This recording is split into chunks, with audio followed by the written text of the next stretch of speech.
A veces la vida se siente como un rompecabezas incompleto. Tratamos de estar bien, pero descuidamos el bolsillo. O nos enfocamos en el trabajo y olvidamos lo que siente el corazón. Con Juan Sánchez y en Séptimo Sentido vamos a unir todas esas partes. Tu paz espiritual y tu equilibrio emocional para que tu fuerza social, política y económica por fin tengan un norte. Medellín, muy buenos días. Jueves con jueves, aquí estamos construyendo líderes desde cero. Soy Juan Sánchez y esto es Séptimo Sentido y hoy tocamos el tema que más nos mueve a todos. Porque todos venimos de una familia y todos cargamos algo de ella. Hoy tenemos a una psicóloga que ha dedicado su vida a transformar las dinámicas del hogar desde adentro. Se llama Estefanía Ramírez. Y lo que nos va a enseñar hoy no es teoría, son herramientas que usted puede usar esta misma semana en su casa. Medellín, pregunta, ¿hay algo que usted repita en su familia que usted juró que nunca iba a hacer? Una pelea que siempre termina igual, una dinámica que se repite desde que eran niños. Eso no es mala suerte, eso se le llama un patrón. Y los patrones se pueden transformar. Así que quédese con nosotros porque hoy Estefanía nos va a ilustrar en este tema. Bienvenida, Estefanía. Muchas gracias, Juan. Muchas gracias a cada uno de los que están conectados en este momento. La idea es que podamos aprender juntos. Realmente, como lo mencionas, son herramientas prácticas que cada uno de nosotros las puede implementar en su día a día y que en cualquier momento puede que tú te encuentres en una condición indiferente si es un conflicto familiar o no, pero nunca está de más tenerlas ahí presentes. ¿Quién es Estefanía Ramírez? Estefanía es una mujer fuerte, es una mujer ejemplar, líder, consciente de sí misma, también una mujer que le gusta ayudar a las personas, empática y que sobre todas las cosas quiere que en todo lo que haga se vea el reflejo de Dios. Qué bonita respuesta. Bueno, ¿cómo llegaste a la psicología familiar sistémica? Ok. A ver, esto es algo que me gusta mucho porque fui entrenadora de patinaje durante 5 años y fue un momento espectacular en mi vida. O sea, fue como el todo. Gracias al patinaje yo estoy aquí. Es debido a que en un caso particular era una niña que le estaba dando clases y que estaba pasando por una situación de un conflicto familiar, un divorcio específicamente. Sí, era una niña de 5 años que era muy consciente de sí misma, o sea, un nivel de conciencia emocional, ubicada en tiempo, espacio, absolutamente todo, y me nombraba las cosas. Tengo rabia, mi mamá hace esto, mi papá hace esto y yo estoy en el medio luchando con todas estas cosas y yo no sé qué hacer. Me lo decía así como, ay, ayúdame. O sea, una niña a ti. Sí. Entonces, o sea, ella todo el tiempo lo nombraba. ¿Qué sucedió? El conflicto familiar creo que aún persiste, ¿sí? Durante los 4 o 5 años que yo estuve presente, la acompañé en esta situación, específicamente en el 2021, cuando fue muy preliminar este momento en el que yo dije, no, yo debo hacer algo, o sea, yo siento la necesidad de ayudarle. Claramente ya estaba estudiando psicología. Okay. Entonces comencé a buscar herramientas que pudiera implementar con ella y con la familia, pero era como que no le puedo contar a la familia porque pues, o sea, ella me lo está contando a mí. Sí, algo privado. Sí, entonces ya después de eso, lo que yo me sentí muy impotente. Y yo decía, ay no, pero es que, a ver, yo le estoy ayudando a ella y ella cada 8 días viene y está igual o peor de como estaba antes. Entonces, no. Cuando ya yo me senté literalmente, ay no, eso es hermoso. Yo me senté con Dios y le dije, bueno, mi vida, ¿qué? Y me dijo, listo, comencé a escribir. Y me dijo, listo, entonces usted va a trabajar con las familias, vas a hacer esto, esto y esto y esto. Esperé, digamos que en esa espera me estuve preparando, pero gracias a esa espera estoy hoy aquí, vuelvo y reitero. ¿Cómo llegaste a la psicología entonces? Ahí sí, pues claramente es un tema más personal en el que mi interés por conocer el comportamiento humano, pero más allá como de cómo se comporta, por qué piensa o hace esto, que también es pues el punto central, es más, yo quería aprender a comunicarme, quería conocer qué significaban ciertas, digamos que yo porque estaba moviendo las manos, ¿sí? Porque podía reaccionar de X o Y forma y cómo podía sacar el mejor potencial en mí. Entonces a eso se le podría llamar técnicas de comunicación verbal y no verbal. Okay. Y ahí surgió pues como, no, yo quiero conocer, o sea, prácticamente yo porque me muevo como me muevo. Y ahí ya inició pues otro tipo de proceso. Bueno, ¿cuál es el trasfondo realmente para que tomaras la decisión de querer saber el comportamiento humano? El análisis. Soy una persona sumamente racional. Sí, digamos que podría ser un poco más racional que emocional. Y claro, racionalizar absolutamente todo es un mecanismo de defensa espectacular, pero como todo, si nos vamos al extremo, no es tan bueno. El análisis, listo, pero ¿por qué querías analizar? O sea, ¿hubo algo emocional en ti, algo personal que te llevó a querer hacer ese tipo de cosas? Todo nace de un interés personal. ¿Sí? Claro. La mayoría de personas que decide estudiar psicología es porque de forma consciente o inconsciente quiere conocerse a sí mismos. Y de ahí también empezó un momento de autoconocimiento en el que en el segundo semestre inicié proceso terapéutico, 7 semestres en proceso terapéutico, literalmente. Finalicé el año pasado. No porque tuviese algún trastorno o algo, una patología, sino que es como la obsesión de conocerme que me llevó a, no, yo quiero saber más. Bueno, se podría decir que querías tener el control de ti misma. Sí. Y eso te empujó desde temprana edad a buscar las herramientas para hacerlo. Exacto. Uno quiere tener un control de algo. Pueda que sí, no digo que no. Pero normalmente, o a mí me enseñaron, no hay consecuencias sin causa. Uh-huh. Entonces, no sé, algo pasó emocional, familiar. Ok. En efecto, todo tiene una razón de ser y es a partir de un momento en específico en el que hay un sufrimiento tan grande en el cual atraviesa mi vida y es un desborde emocional que yo digo, no, imposible. O sea, yo no puedo volver a permitirme vivir y sentir esto y eso sucedió en mi adolescencia.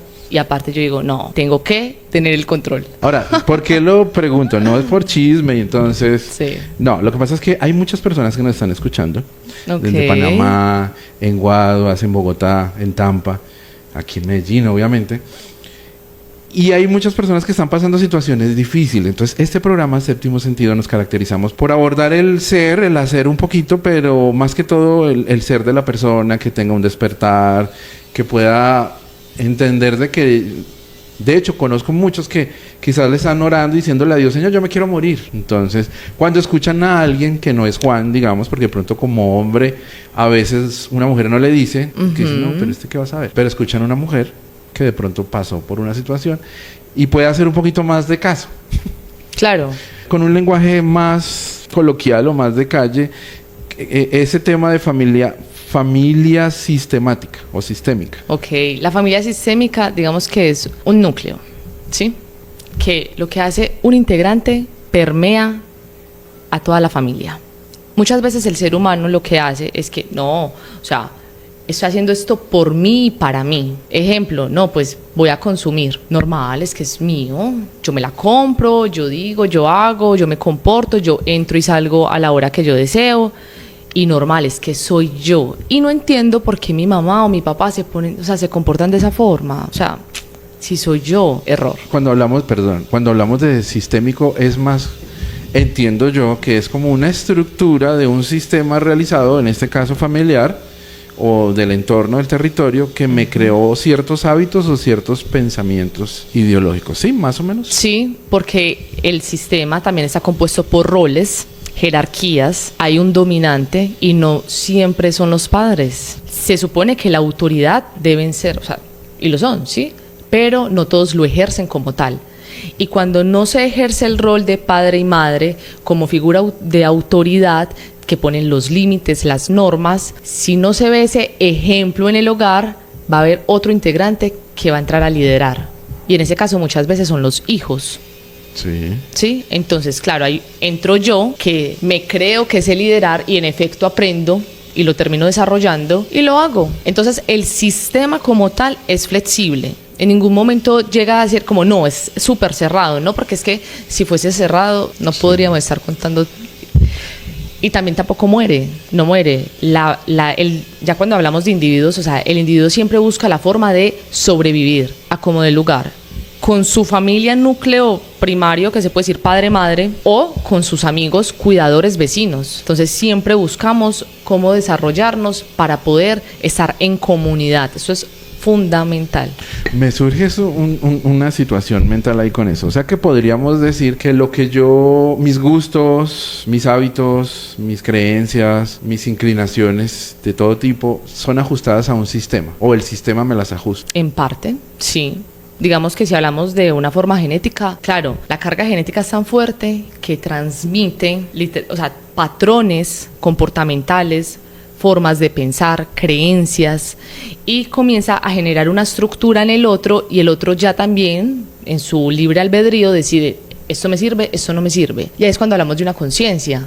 Por eso es importante hacer consciente lo inconsciente para no repetir, porque hay también en las familias fidelidad a lo generacional. Hay patrones, ejemplo, así, que es pues algo muy típico. Los abuelos fumaron, ¿sí? Okay. Y resulta que los padres no. Pues la hija o el hijo no fumó, pero resulta que el nieto sí. Ahí digamos que hay una fidelidad en ese... Hablando genéticamente. Exacto. Y también, pues, o sea, todo también es a través de... nosotros aprendemos a través del ejemplo. Como se dice, el ejemplo arrastra. Y si yo lo veo, pues lo normalizo y digo, pues normal, pues sí, yo también lo hago. En mi casa todos lo hacemos. Todo el tiempo nos madreamos, como se dice, nos tratamos mal. Yo salgo donde sea que esté, es que usted es que normal. O sea, perdón, que me surge otra cosita. O sea que estaríamos en lo cierto diciendo, cuando se ve el comportamiento de una persona, decir, salió igualito el papá o la mamá. O sea, eso sería una afirmación, ¿correcto? Sí, porque ellos son el primer referente que nosotros como seres humanos tenemos, ¿sí? No necesariamente tiene que ser así. En parte, digamos que se podría decir que es un 50-50. Ahí salió igualito, claro, es que ¿a quién más va a salir si todo el tiempo los está viendo cómo se comportan? Es una esponja, si hablamos de niños, es una esponja que ve constantemente a sus padres, y de dónde más va a tomar, claramente, porque tampoco podemos decir es que solo es la familia, no. Cuando hablamos de sistema también estamos hablando de un sistema social.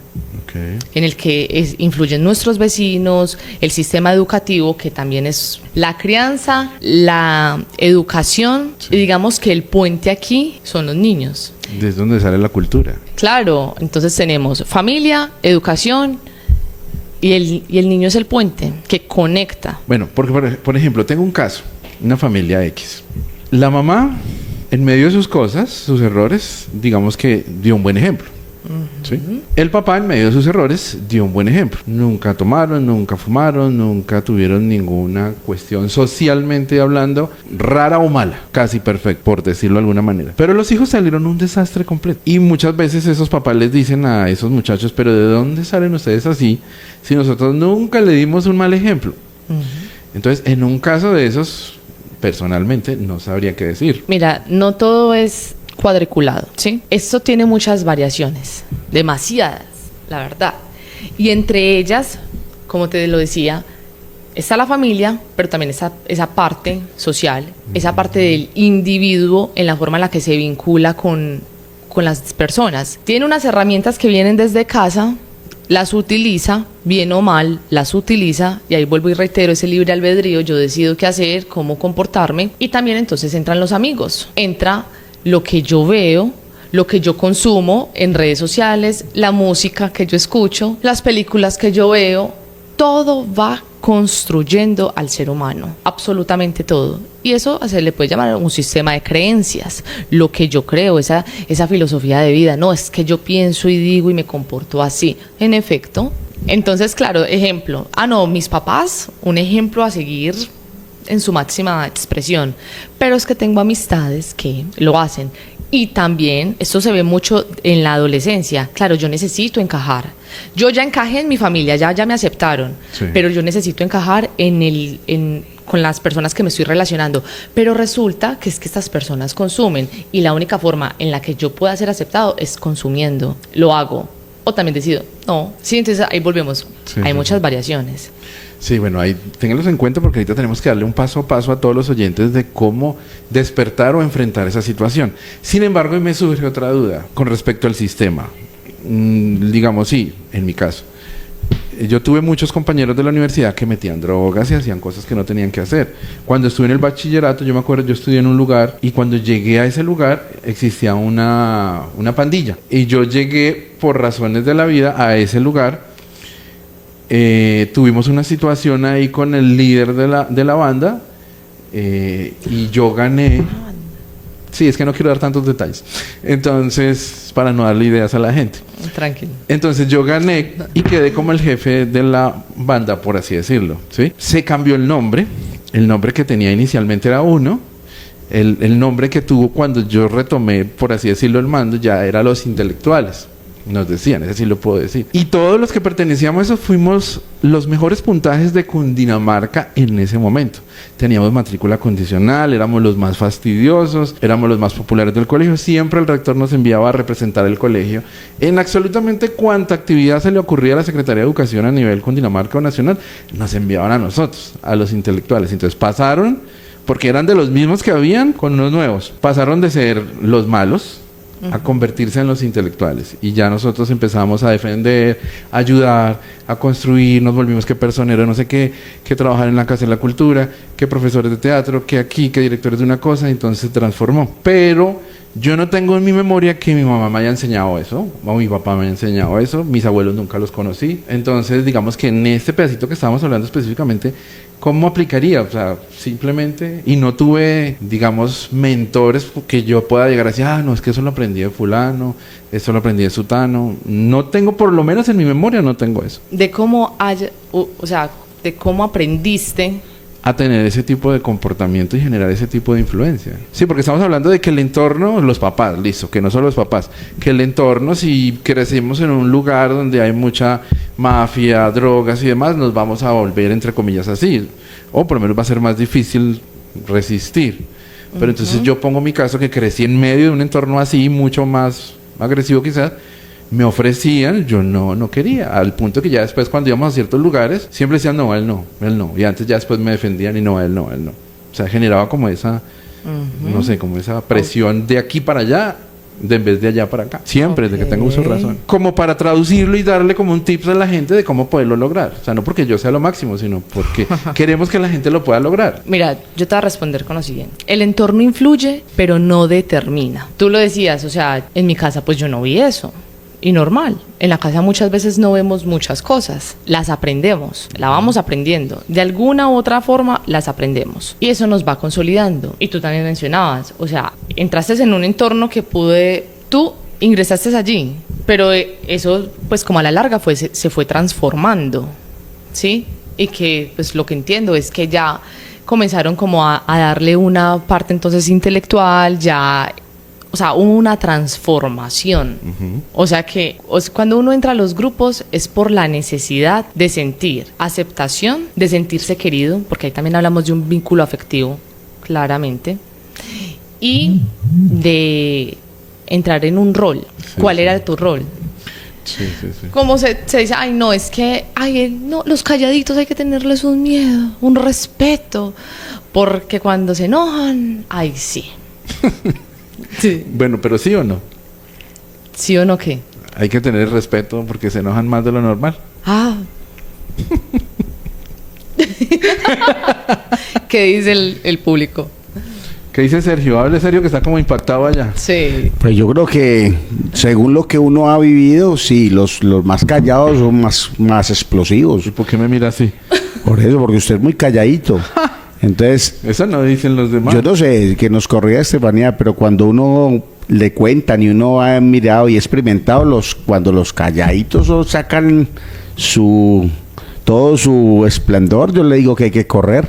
Entonces yo no sé qué dice Estefanía, a ver si ese comportamiento es habitual dentro del campo de la psicología, no sé. Pues hay personas calladas que nunca se defienden. Pero cuando se defienden...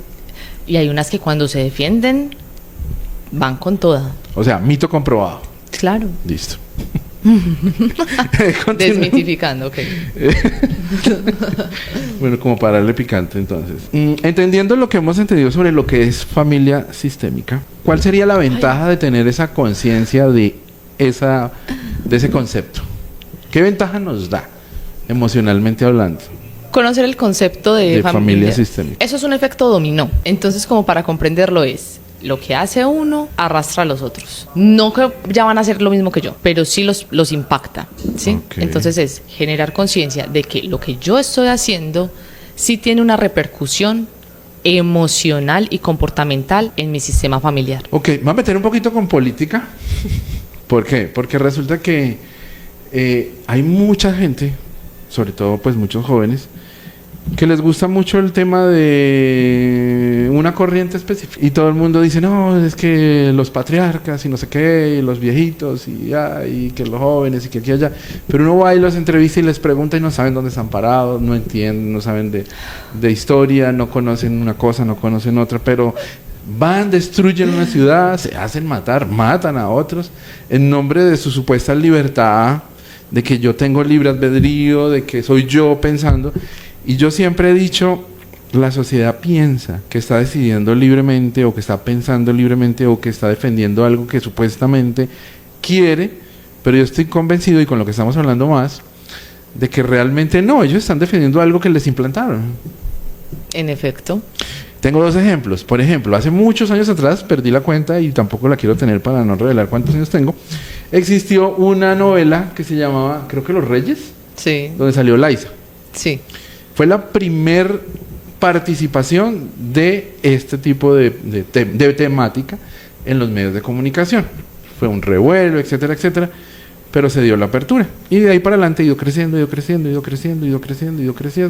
hasta que tienen un control muy grande de esa temática. En el tema político, igual. Hace muchos años se dio la apertura y se empezó a implantar en los colegios, en las cosas, ese tipo de temática política.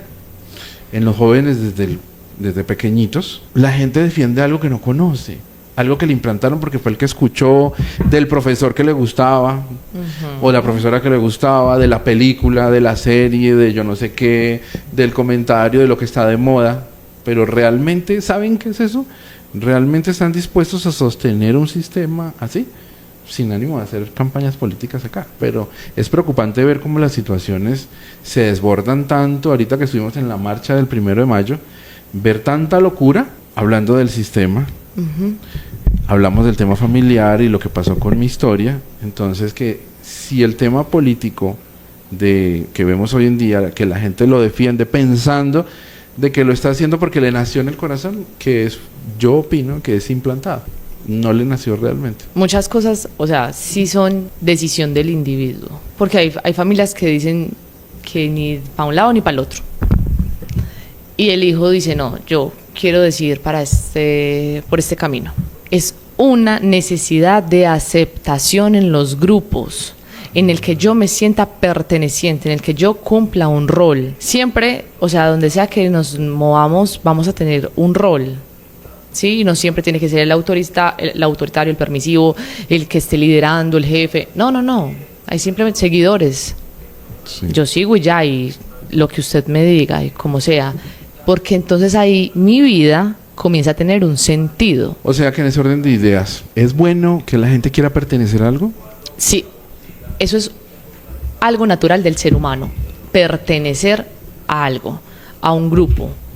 Sí, porque si nosotros como individuos, como su palabra lo dice, vivimos ensimismados, podemos morir. Necesitamos de nuestra tribu, si nos vamos a la parte primaria, necesitamos de nuestra tribu para poder subsistir, salir adelante, porque cada uno de nosotros tiene habilidades, capacidades diferentes, que si nos unimos, entonces podemos construir grandes imperios, como lo que hemos visto pues hasta el día de hoy.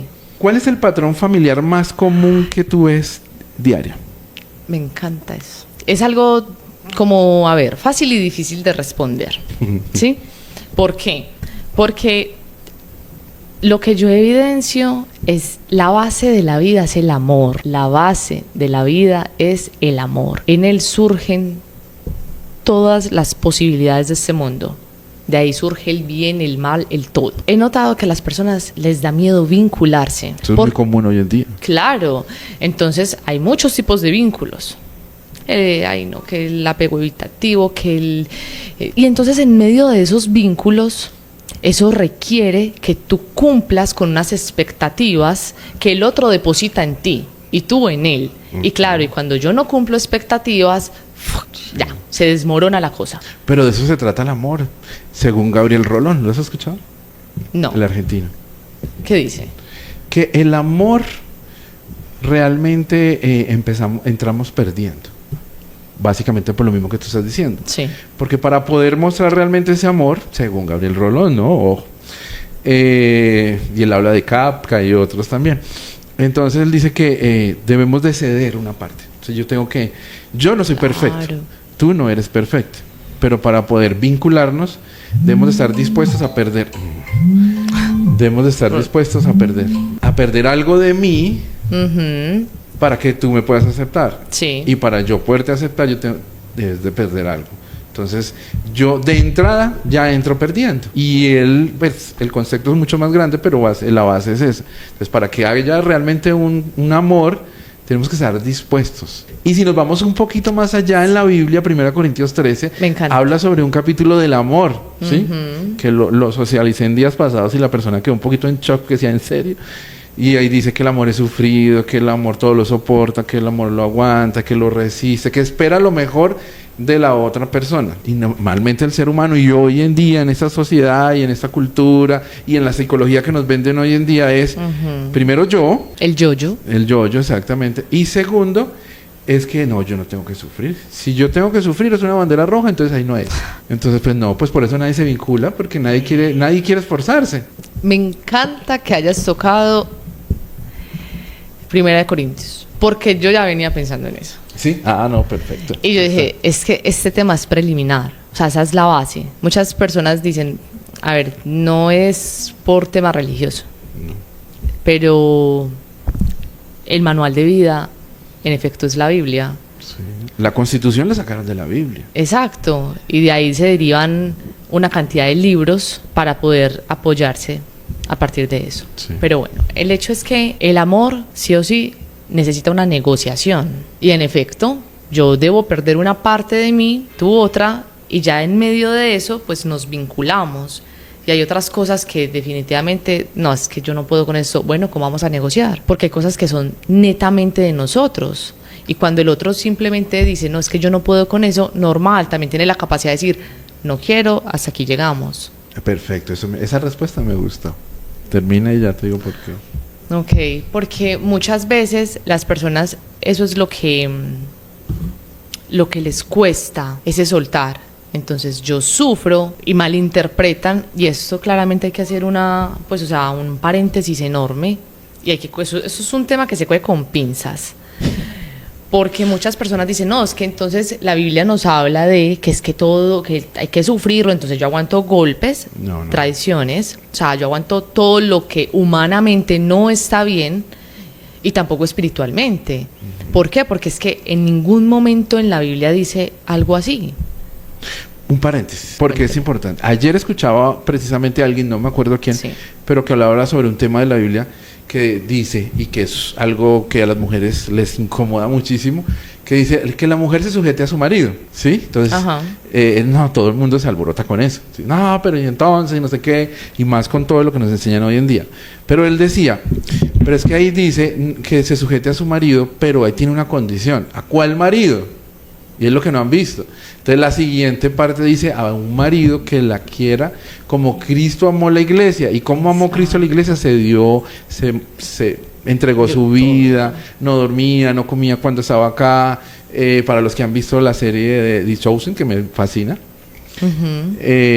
podemos ver como la humanidad de Jesús aquí en la tierra, o sea, como fue un ser humano normal. Entonces, si ese marido tuyo es así, está dispuesto a amarte por encima de cualquier cosa, respetarte, no cortarte las alas, no celarte, no ser tóxico, honrarte, invertir en ti, etcétera, porque eso es lo otro que también es un choque. Ay, pero es que las mujeres hoy en día solo piensan en plata.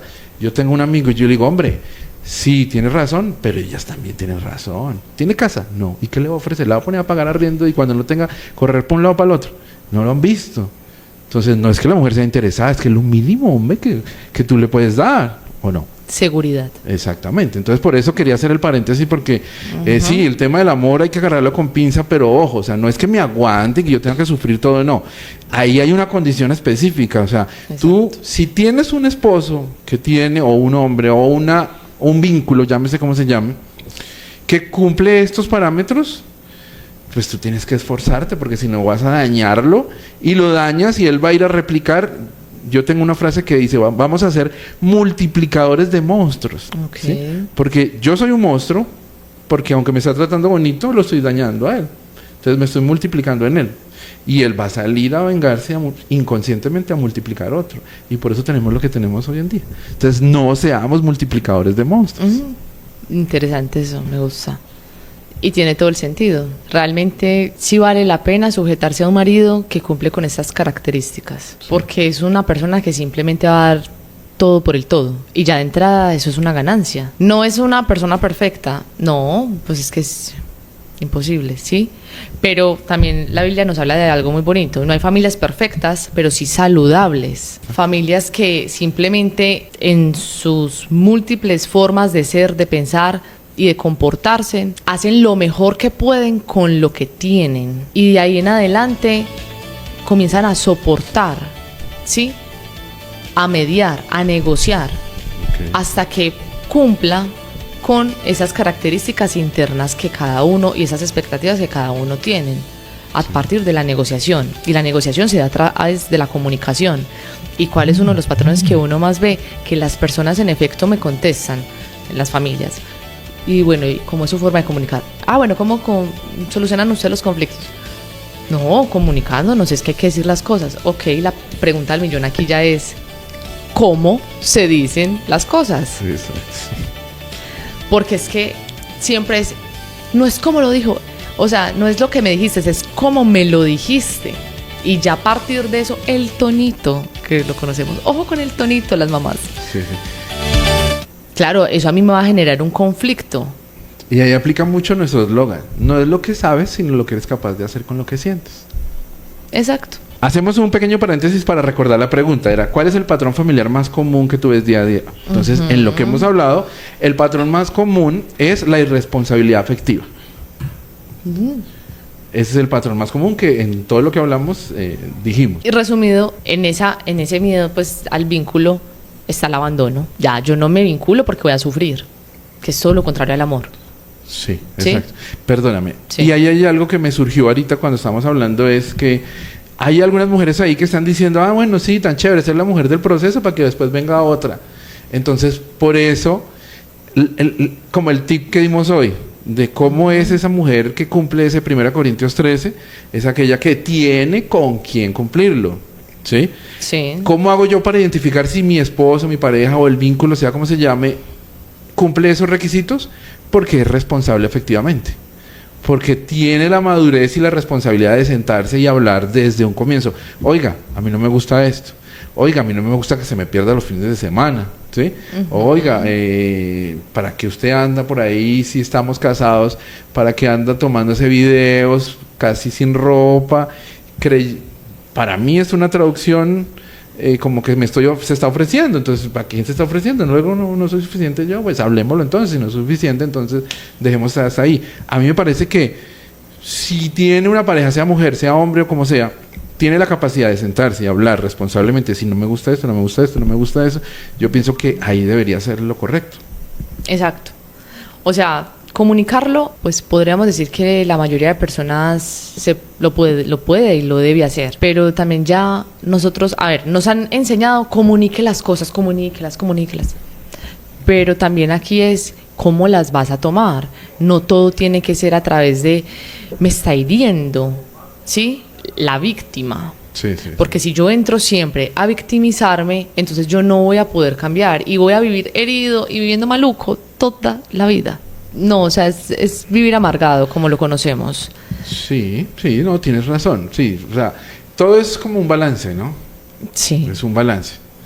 Hoy me ponían el ejemplo de un avión. No, el avión, ¿por qué tiene 2 alas? Porque pues tiene que ayudar a sostenerse con la presión atmosférica a este lado, a este lado, y poder planear y mantenerse. Entonces, lo mismo que estamos hablando, es tener un balance. Entonces, tampoco es, sí, entonces que me diga todo. No, porque esa tampoco es la solución. No.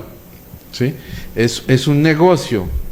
Sí. Es un negocio. Tú lo acabas de decir. O sea, en esa negociación hay pérdidas, hay dolor, hay duelos que se deben elaborar. Y hay inversión. Inversión de tiempo, de dinero, de muchas cosas. Entonces es, en donde sea que te vayas a vincular, vas a perder. Pero también vas a ganar. Entonces, o sea, porque si no vamos a vivir evitando la vida en sí, con sus altos y sus bajos, y eso sería muy triste, porque es que el ser humano por naturaleza, o sea, siente y vive pues sus emociones, pero también es bueno meterle un poco de razón para no desboronarse con cualquier cosa que le pase. Y eso también ya le hablamos como un poco de la madurez. Sí. Sí, o sea, es que son muchas cosas. Exacto. Hay que tener, o sea, el concepto de responsabilidad afectiva tiene muchas aristas, demasiadas, pero debemos de ser responsables efectivamente. Y hoy en día creo que es lo que más falta. Sí. Digamos que para concluir específicamente esa pregunta es, lo que yo he evidenciado es que las familias carecen pues como de esa comunicación asertiva, hay un miedo a ese vínculo. Entonces el padre o la madre decide, listo, hasta aquí llegamos, y cada uno coge por su lado. Y ese cada uno coge por su lado es, yo me olvidé que yo tenía una responsabilidad y eran mis hijos. Y me voy. Y hasta el día de hoy yo me pregunto, la verdad es que no sé, porque la mayoría de personas que yo visito son mujeres. Okay. Mujeres que admirables, créeme que sí, o sea, no porque yo sea mujer o lo que sea, son mujeres que uno escucha sus historias de vida y uno dice, Dios mío, ¿qué es esto? O sea, ¿cómo has sido capaz de lograr esto? Todo el mundo tiene formas de resolver. Puede que no todos tengamos las mismas oportunidades, porque pues sería decir mentiras. Sí. Pero sí tenemos formas de hacer frente en esta vida.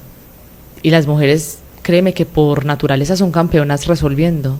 Sí, claro, pero yo quiero hacer una intervención para defender a los hombres. No, y claramente también no es como que los esté acribillando, porque no es eso, o sea, mi rol no es ese. Conozco varios casos. Sí. No, yo sé que no lo estás haciendo, pero para efecto del público, que no quede nada como que sí, ninguna suelto. Tendencia ni para un lado ni para el otro.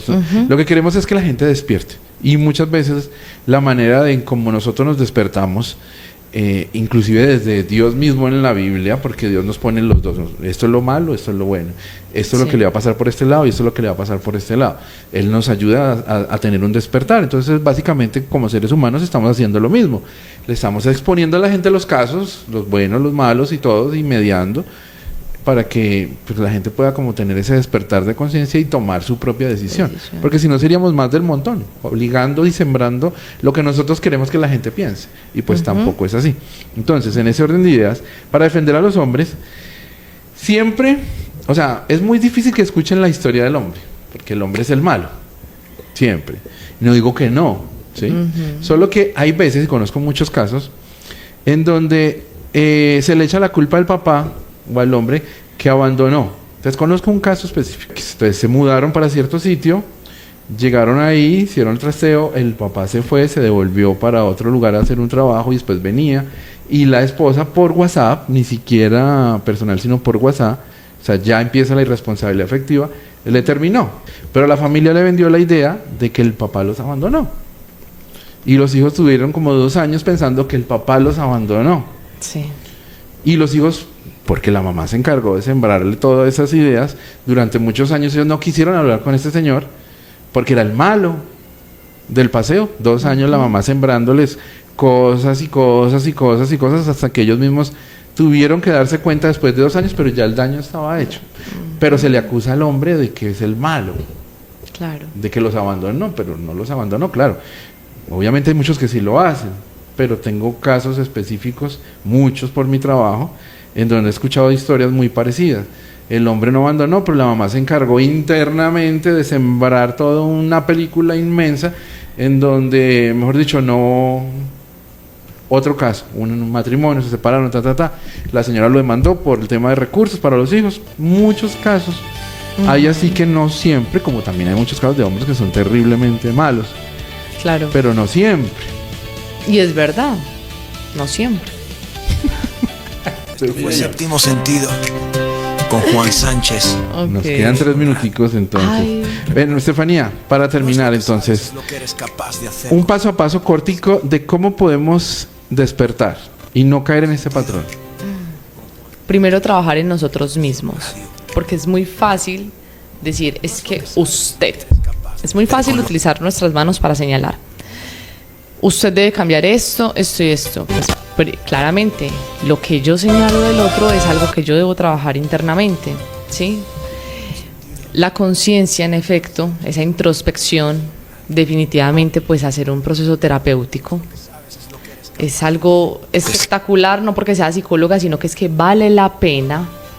Duele, sí, claro, pero qué rico también el dolor cuando se transforma para bien, la verdad. Sí. Entonces, primero eso, generar conciencia de nosotros mismos, hacer las paces con nuestras familias, porque en muchos casos también son promotores de que nos sucedan o que nosotros nos comportemos de X forma, porque los digamos que Lo que sabes vivimos es lo- culpándolos, ¿sí? con lo que Y no sientes. nos responsabilizamos de nosotros mismos. Y por último, tomar acción. Ok, Estefanía, ¿a dónde pueden encontrarte si necesitan un apoyo profesional en esa área? ¿Se puede contar contigo? ¿Te pueden buscar? Claro que sí. Entonces dinos ahí en tus redes o número telefónico si lo quieres dar. Ok, mi número es lo que eres telefónico capaz de hacer. es 300-807-8262. Ok. 300-807-8262. Bueno, ya saben, si usted está atravesando una situación difícil y necesita un apoyo, aquí Estefanía Ramírez con mucho gusto lo atenderá. Y esto fue Séptimo Sentido. Medellín, que tengan un muy y excelente buen día. Séptimo sentido con Juan Sánchez y Fusión Radio. Recuerda, no es lo que sabes, es lo que eres capaz de hacer con lo que sientes.